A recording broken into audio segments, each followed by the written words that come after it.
ये कहानी एक समंदर किनारे गांव से शुरू होती है। इस गांव में एक बड़ा घर था जिसमें मालिश का मरकज था। ये घर एक शख्स सीमो का था। इसकी बीवी का नाम माया था।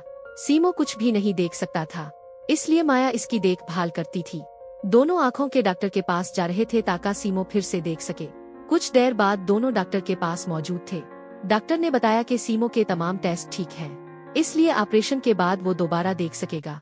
ये सुनकर दोनों खुश हुए। सीमो चाहता था कि जल्दी ऑपरेशन हो जाए। डॉक्टर ने चंद दिन बाद की तारीख दी। डॉक्टर से मिलने के बाद दोनों घर आ गए। वो अपने घरों के साथ मालिश का मरकज चिल्लाते थे और इसी से घर का खर्च चलता था। घर आते ही माया को पता चला कि वो लाइब्रेरी के इम्तिहान में कामयाब हो गई है, इसलिए अब इसे लाइब्रेरी में मुलाजमत मिल सकती थी। जब इसने सीमो को बताया तो वो भी खुश हुआ। कुछ दिन बाद माया करीबी शहर की लाइब्रेरी गई। वहाँ एक जगह खाली थी जो माया को मिल सकती थी।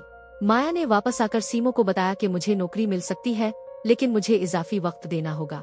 माया इजाफी वक्त नहीं देना चाहती थी क्योंकि सीमो का ख्याल रखने वाला कोई नहीं था। सीमो चाहता था कि माया नौकरी करे। इसके समझाने पर माया ने काम शुरू कर दिया। एक दिन सीमो अपने मरकज में था और इसने पैसे एक डब्बे में रखे थे। इतने में एक चूर की नजर डब्बे पर पड़ी। इसे पता चला कि सीमो अंधा है। इसने मौका का फायदा उठाकर डब्बा चरा लिया। एक मजदूर लड़के ने ये सब देख लिया। जैसे ही चूर भागा, लड़के ने इसे पकड़ लिया और मारना शुरू कर दिया। सीमो ने भी शोर सुना। लड़के ने चूर को बहुत मारा मगर वो किसी तरह भाग निकला और डब्बा छोड़ गया। लड़के ने डब्बा सीमो को दिया और बताया कि इसका नाम हैरी है और वो मछली पकड़ता है। सीमो ने इसकी ईमानदारी देखकर खुशी से इसे अपने पास काम पर रख लिया। रात को सीमो ने माया को चाहा मगर इसकी प्यास बुझा ना सका। असल में शादी के चंद माह बाद सीमो की आंखों के साथ इसकी ताकत भी खत्म हो गई थी, इसीलिए वो माया की ख्वाहिश पूरी ना कर पाता था। अगली सुबह हैरी सीमो के घर आया। इस वक्त माया गुस्ल खाने में नहा रही थी और हैरी की नजर इस पर पड़ गई। माया ने इसे देखकर फौरन भगा दिया। बाहर आकर हैरी की मुलाकात सीमो से हुई। सीमो इसे काम समझा रहा था कि इतने में माया भी बाहर आई।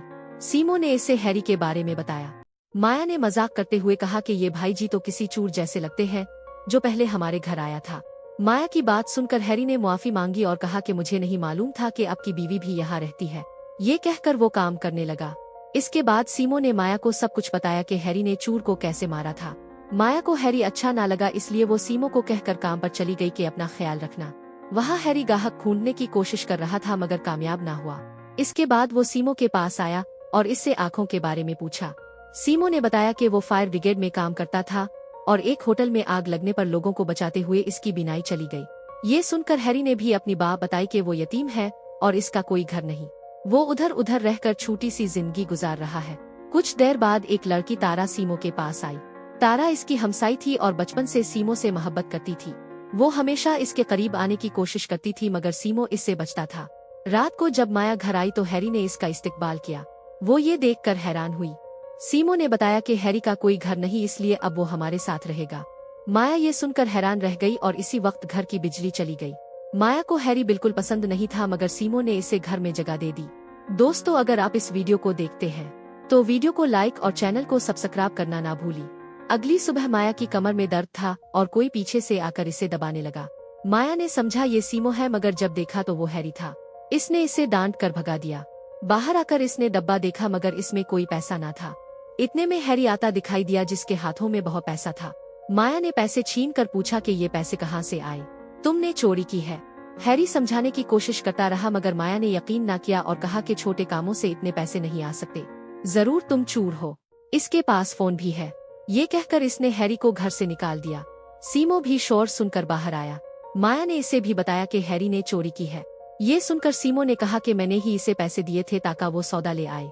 सीमो की बात सुनकर माया को अपनी गलती का एहसास हुआ और वो हैरी को ढूंढने निकली। जल्द ही वो इसे एक सुनसान जगह पर मिल गई। माया ने इससे मुआफी मांगी और दोस्ती कर ली।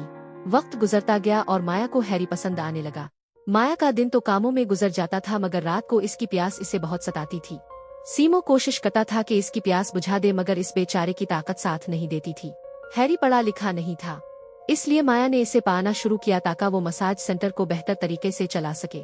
चंद दिन बाद सीमो की आंखों का ऑपरेशन हुआ मगर ऑपरेशन के बावजूद वो कुछ ना देख सका। डॉक्टर ने इसे समझाया कि चंद दिन इंतजार करो, शायद बीनाई वापस आ जाए। सीमो को पूरी उम्मीद थी कि ऑपरेशन के बाद सब ठीक हो जाएगा मगर कुछ ना हुआ, जिसकी वजह से वो बहुत अफसुर्दा हो गया। इसका गम देखकर माया भी रो पड़ी। अपने दुख कम करने के लिए वो हैरी के पास गई और दोनों ने शराब पी। पीते पीते दोनों एक दूसरे के करीब हो गए और एक दूसरे में ऐसे खो गए कि अपनी हदें पार कर गए। अगली सुबह सीमो की पड़ोसन तारा आई। वो चाहती थी कि सीमो माया को छोड़कर इसके पास आ जाए, मगर सीमो ने इनकार कर दिया। दूसरी तरफ माया हैरी से कह रही थी कि कल रात मैंने गलती की और अब मैं कोई रिश्ता नहीं रखना चाहती। हैरी चाहता था कि रिश्ता बनाए, मगर माया ने इसे मना कर दिया और अपने काम पर चली गई। रात को हैरी ने फिर कोशिश की कि माया को बहका ले और इस बार वो कामयाब हो गया।